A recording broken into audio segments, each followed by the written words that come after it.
মহাকাশের জন্য লিফট বানাবে জাপান। স্পেস স্টেশনের সঙ্গে ভূপৃষ্ঠের যোগাযোগ তৈরি করতে লিফট ব্যবহারের পরিকল্পনা করছে জাপান। এই লিফট বানানোর লক্ষ্যে চলতি মাসেই পরীক্ষা চালাবে দেশটির একদল গবেষক।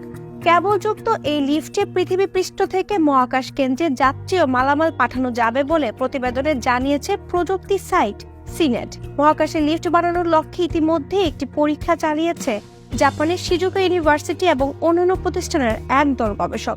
মহাকাশে এটি কেবল দিয়ে কন্টেনার পরিবহনের প্রথম পরীক্ষা। 2018 সালের 11 সেপ্টেম্বর এই পরীক্ষায় 10 মিটার দীর্ঘ কেবলের দুই পাশে যুক্ত 10 সেন্টিমিটার আকারের দুটি ক্ষুদ্র cubic satellite Kagoshima Tanegashima space centre থেকে 2050 সালের মধ্যে তারা একটি মহাকাশ লিফট সরবরাহের প্রত্যাশা করছে বলে এর আগে জানিয়েছিল প্রতিষ্ঠানটি। এই প্রকল্পের বেশ কিছু বাধা পেয়েছেন গবেষকরা। এর মধ্যে উচ্চ শক্তির কসমিক রশ্মি নিরোধী বিশেষ কেবল তৈরি, পৃথিবী থেকে মহাকাশে বিদ্যুৎ পরিবহনের মতো বিষয়গুলি ছিল।